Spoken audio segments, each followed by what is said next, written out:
semua. Sebelumnya saya ucapkan panjang umat dulu. Om Swastiastu. Om Swastiastu. Assalamualaikum warahmatullahi wabarakatuh. Salam sejahtera untuk kita semua. Om Namo Buddhaya.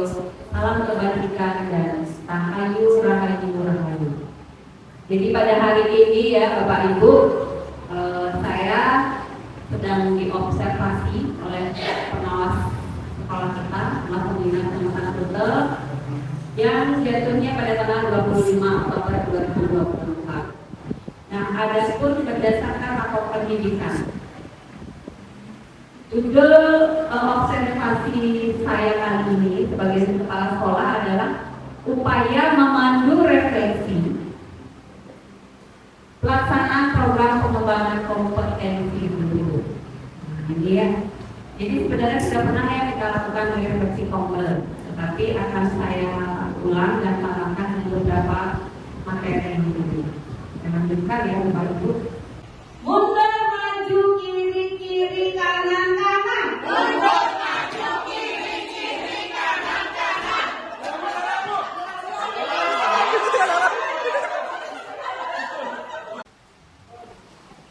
Nah, ini ada kaitannya dengan yang tadi.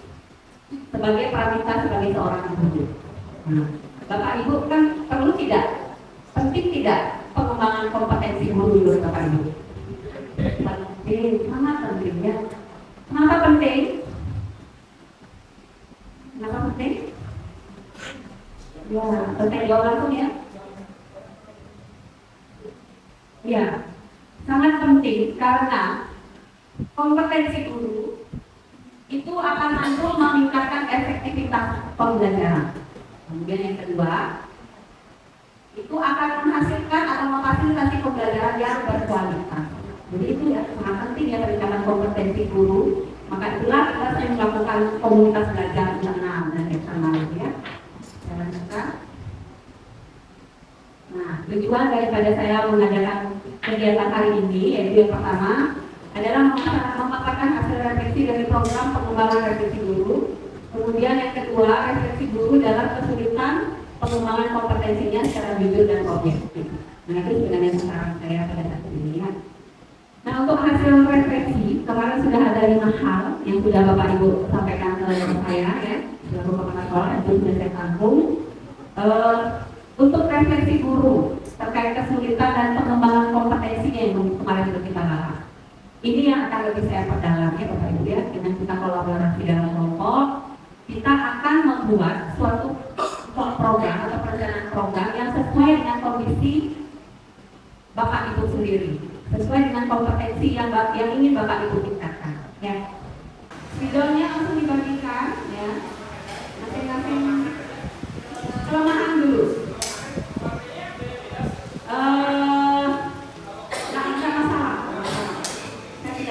Warna pakai ini.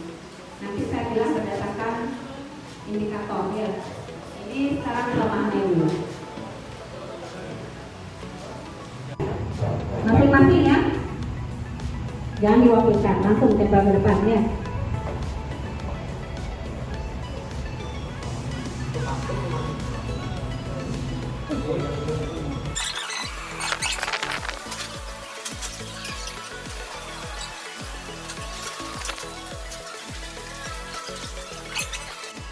Ya, pertama, belum bisa mengontrol emosi, kurang memberikan kesempatan siswa untuk ikut berkolaborasi merancang pembelajaran. Kelemahan pada saat pembelajaran saya merasa tidak memiliki waktu. Saat diskusi kelompok saya belum maksimal dalam mendampingi membuat aktivitas yang aktif. Pemberian sanksi pada siswa yang melanggar itu saya kesepakatan maksudnya. Jadi ada satu yang dia lakukan ini, pemberian sanksi pada siswa yang melanggar kesepakatan kelas. Oh ya, tapi kayaknya yang punya ya. Kemudian kita bagi waktu atau manajemen waktu, kadang kurang konsisten menciptakan pembelajaran yang interaktif. Bisa diberi Pak Ayu. Kemudian pada saat kegiatan pembelajaran tidak bisa menggunakan IT karena IT sebenarnya sangat penting dalam proses belajar mengajar.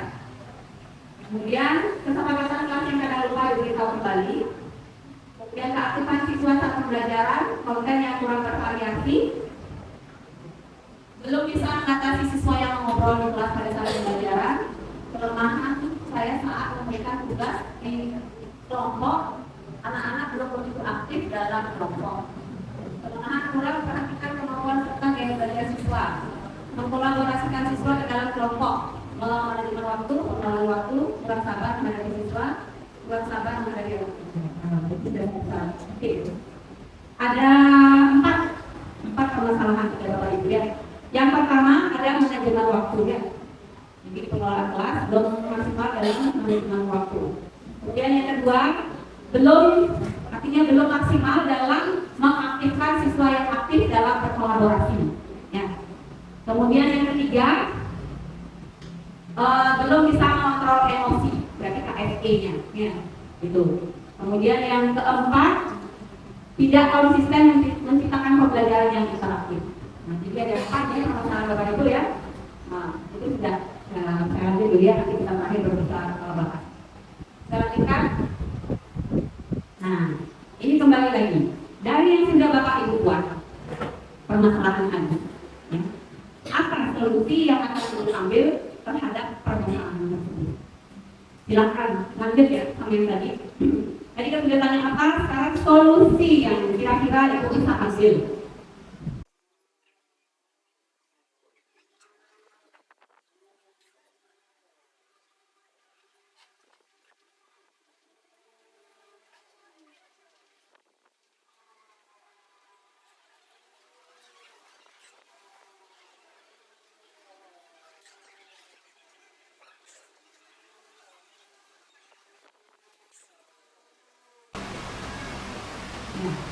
Ini semua? Nah, ini dari yang pertama dulu ya.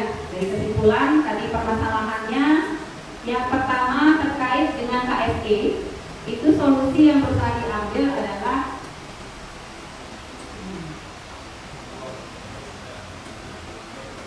lebih berlatih sabar dalam mendisiplinkan siswa yang sering melanggar dengan memberi pemahaman akan konsekuensinya. Ini maksudnya ya.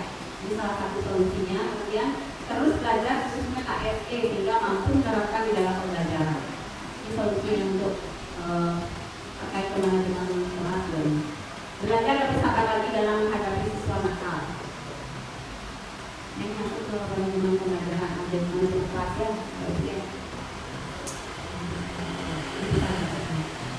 Nah, itu sudah ya solusinya, nanti saya akan bilang ya, jadikan di permasalahan.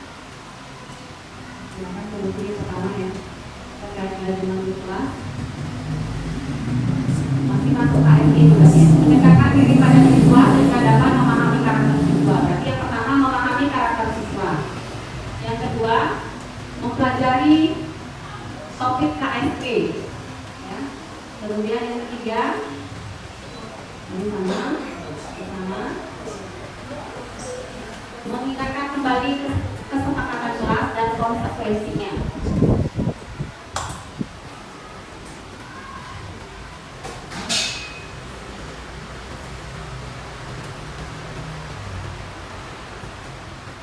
Kemudian berkolaborasi, melakukan kolaborasi ya. Melakukan kolaborasi. Nah ini kolaborasi antara siswa aktif dan pasif itu jadi satu solusi ya permasalahan tersebut. Coba ada yang bisa bantu saya satu orang untuk sekarang di proses pembelajaran atau perencanaan pembelajaran. Ini Pak Ade yang sudah selesai pendidikan DP. Silakan untuk permasalahan kedua, yaitu terkait dengan manajemen kelas sudah tadi itu ya, terkait perencanaan pembelajaran. Solusinya dari sini berapa yang bisa diambil untuk solusi dari penyusunan perencanaan pembelajaran dari berapa tidak saya ya. Jadi dibantu ya kalau dibantu ya. Ini itu adalah kita harus berkolaborasi dengan siswa. Nah di sini pada saat merancang perencanaan pembelajaran tersebut kita harus memikirkan atau mengetahui minat mereka. sehingga proses pembelajaran yang kita lakukan nanti itu sesuai dengan minat mereka sehingga pembelajaran itu bisa menyenangkan. Nah, selanjutnya itu adalah dalam evaluasi juga penting untuk pelibatan siswa. Di sini pada saat evaluasi tersebut bisa menggunakan berbagai metode. Salah satunya itu adalah metode resiprokal, di mana siswa bisa mengamati siswa yang lainnya pada saat proses pembelajaran. Terima kasih. Jadi untuk melakukan kolaborasi baik dengan siswa maupun guru ya. Kalau kolaborasi dengan guru contohnya bisa diterapkan dalam komunitas belajar internal dalam menyusun perencanaan pembelajaran. Kalau dengan siswa tadi dengan dari hasil asesmen diagnostik menghasilkan suatu pembelajaran yang berpihak kepada siswa. Kemudian ada lagi selain itu, memanfaatkan teknologi digital itu juga salah satu upaya kita meningkatkan kualitas diri dalam perencanaan pembelajaran. Ya, ada 3 solusi dalam perencanaan pembelajaran. Kemudian permasalahan yang ketiga, di sana ada manajemen kelas terkait pemanfaatan waktu ya, manajemen kelas ya. Nah, untuk pemanfaatan waktu, apakah sudah ada yang sudah memberikan solusi?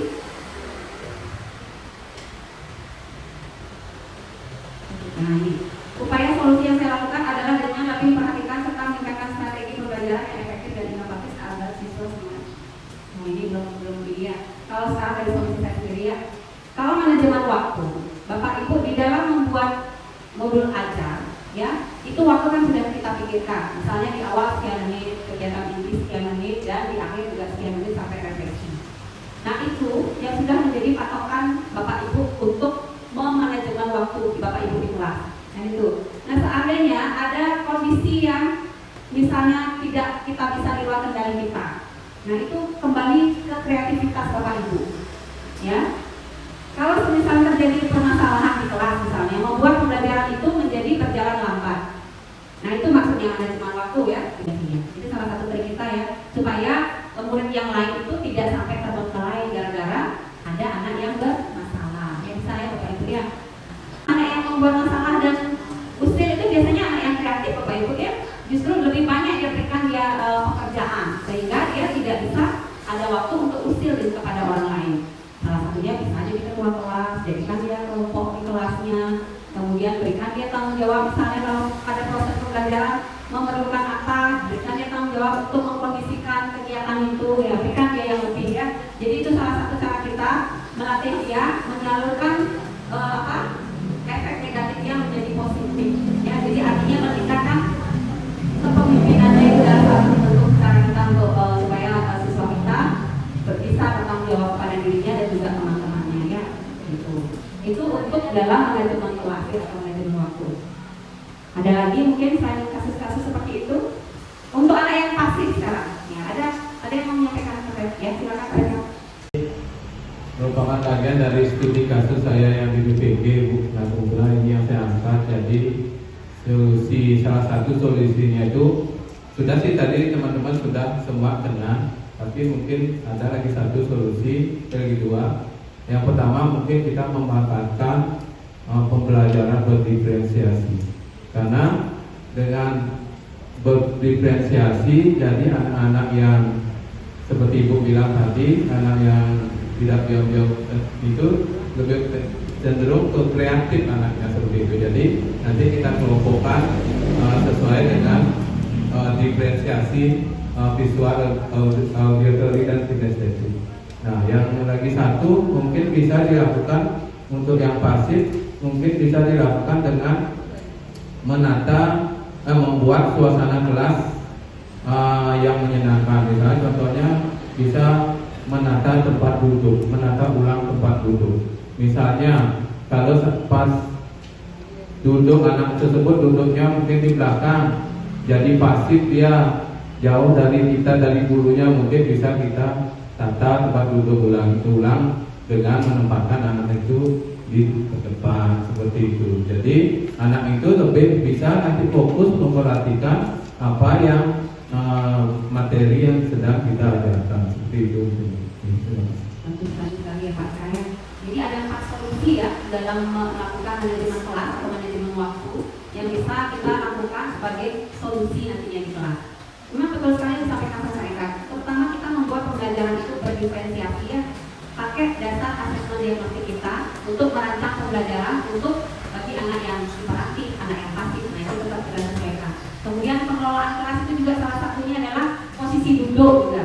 Saya kan sering juga sudah menyampaikan bahwa apabila anak yang tidak bisa diam boleh agak ke dalam menaruh duduknya, jadi dia agak sulit dia keluar karena dia pasti akan permisi terus ya. Nah itu juga salah satu trik kita supaya dia agak terbatas geraknya. Jadi posisi tempat duduk juga. Kemudian anak yang pasif dan aktif. Bagaimana supaya anak pasif ini supaya jadi aktif? Nah dia gabungkan dengan anak-anak yang lebih aktif ya, yang bisa membantu dia nanti pada saat dia belajar. Itu salah satu triknya ya.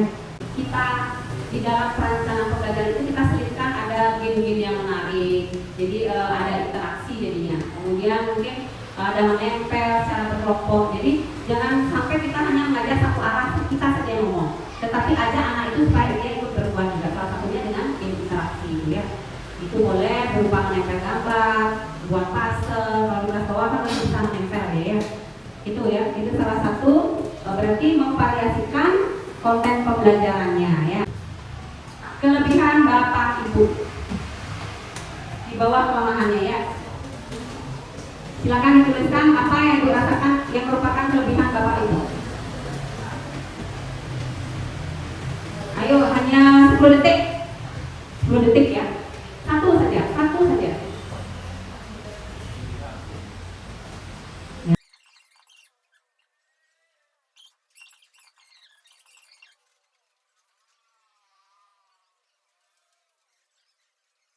Kelebihan bisa memanfaatkan TIK dalam pembelajaran. Yang kedua, mampu manajemen waktu dalam proses pembelajaran. Kemudian mampu memfasilitasi siswa dalam bergerak aktif. Ya, mampu belajar gerak yang menyenangkan. Dapat membuat pembelajaran yang menyenangkan. Bisa menggunakan IT, menguasai IT, menciptakan suasana menyenangkan. Mampu mengajak siswa aktif sehingga menciptakan pengalaman belajar yang bermakna. Ditunggu-tunggu oleh siswa yang mengajar. Wah ini siapa nih bagus bagi guru yang memang diimpikan ini ya. Kalau dia tidak hadir pasti dirindukan sama muridnya ya. Kemudian memanajemen kelas, mencoba berbagai media pembelajaran dalam paham karakter siswa, dapat membuat anak menjadi lebih senang belajar. Ya lanjut. Nah, pengembangan kompetensi apa yang bisa kita lakukan sebagai seorang guru?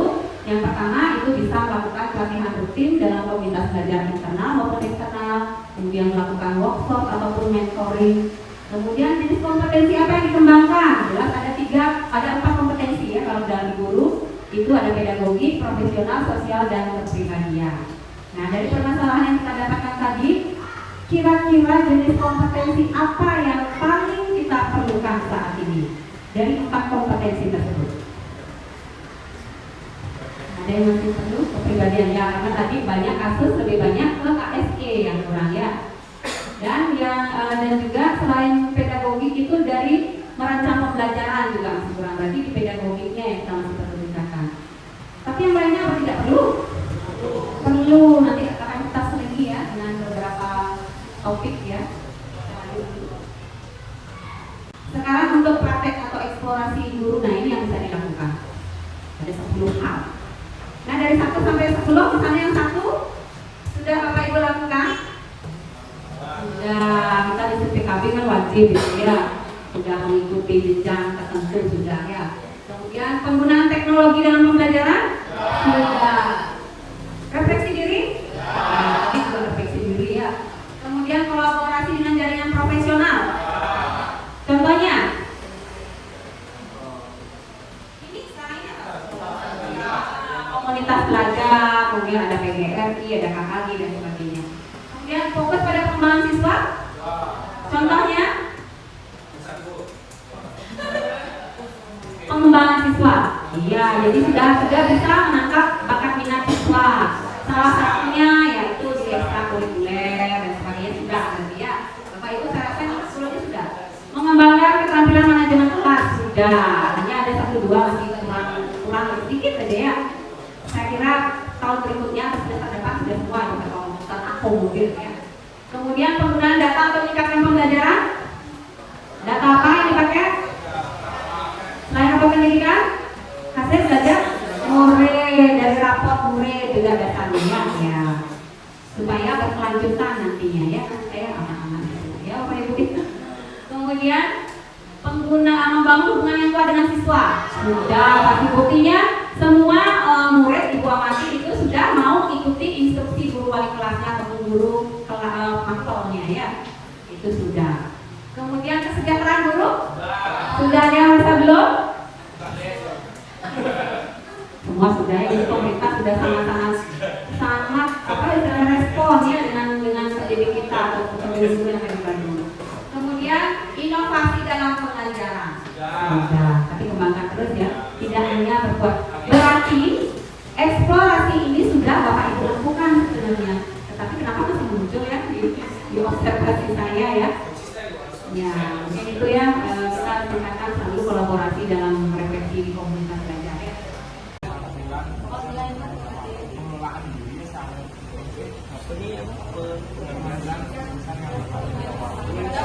Tidak perlu banyak-banyak ya Bapak Ibu ya, materinya kalau dimotivasi itu cukup satu yang memetik ya, satu saja tidak apa-apa ya. Apa yang perlu Ibu kembangkan di motivasi itu? Apa dari komunikasi, cara komunikasinya, apa tindakannya, berarti lebih pada ke ini ya, kepribadian itu. Kompetensi yang ingin kita kembangkan dari kompetensi kepribadian yaitu KSI ya, kompetensi sosial emosional.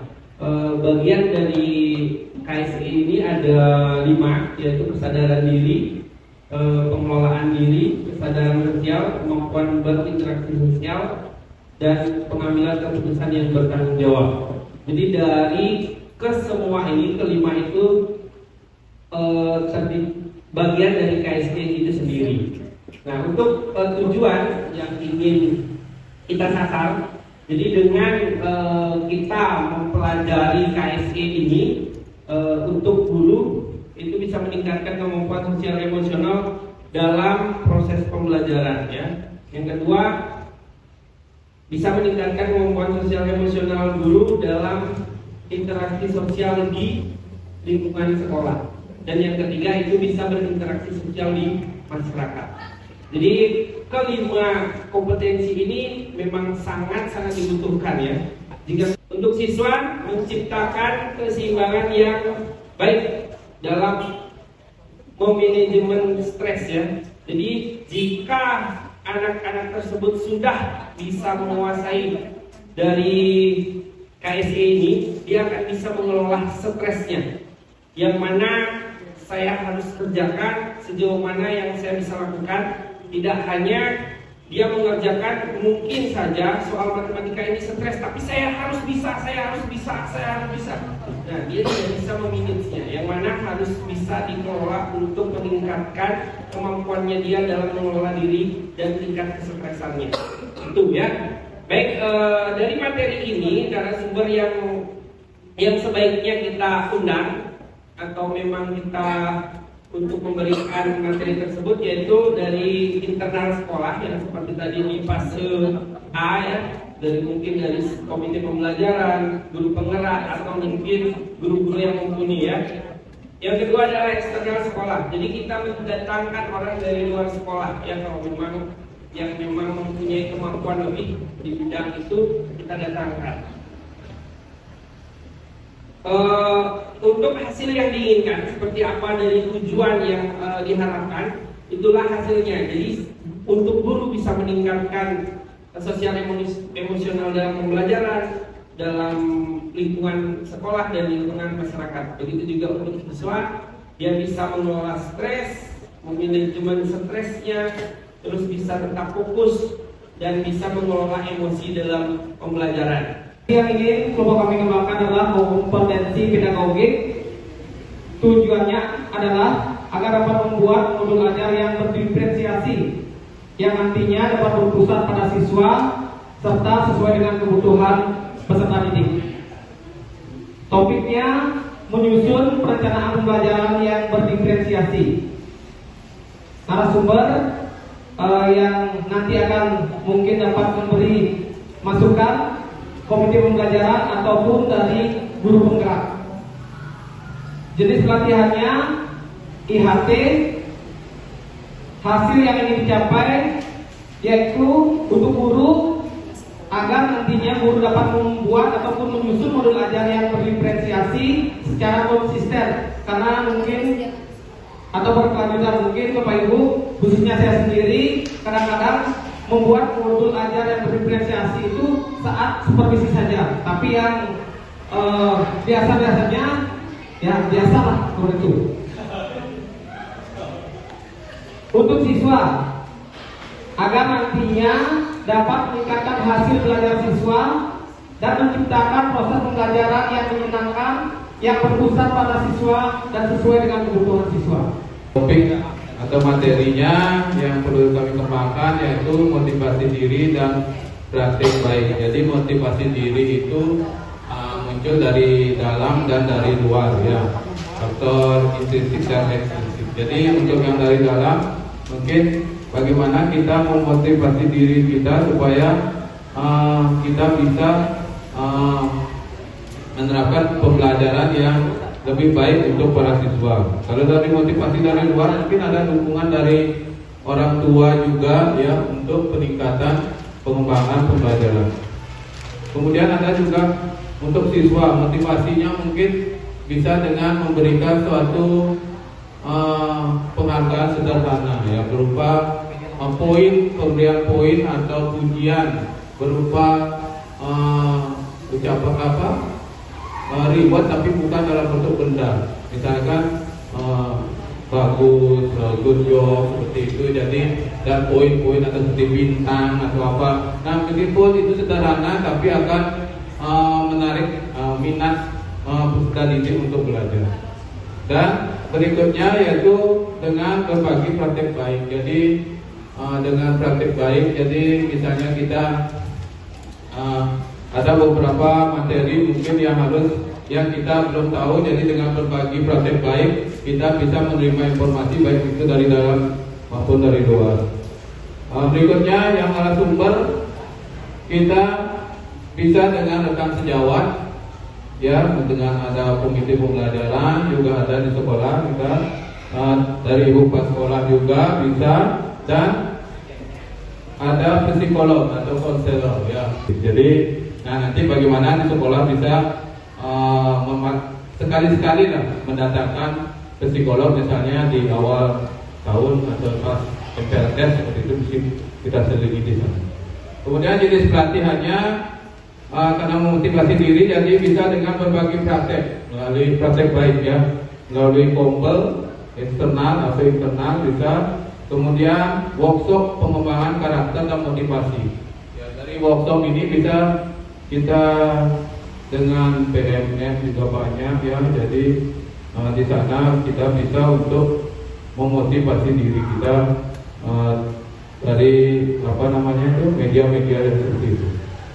Kemudian hasil yang ingin dicapai, yang sudah barang tentu kita hasilnya kita ingin menciptakan siswa yang aktif, kreatif, dan inovatif. Kemudian kita bisa menjadikan diri kita sebagai motivator dalam pembelajaran. 11.214.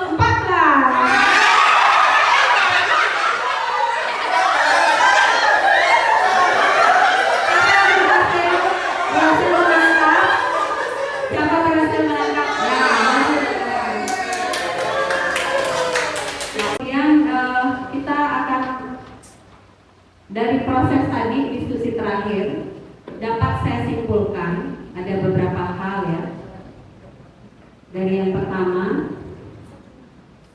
dari analisis kelemahan, kelebihan dan solusi yang bisa Bapak Ibu lihat di tabel berikut.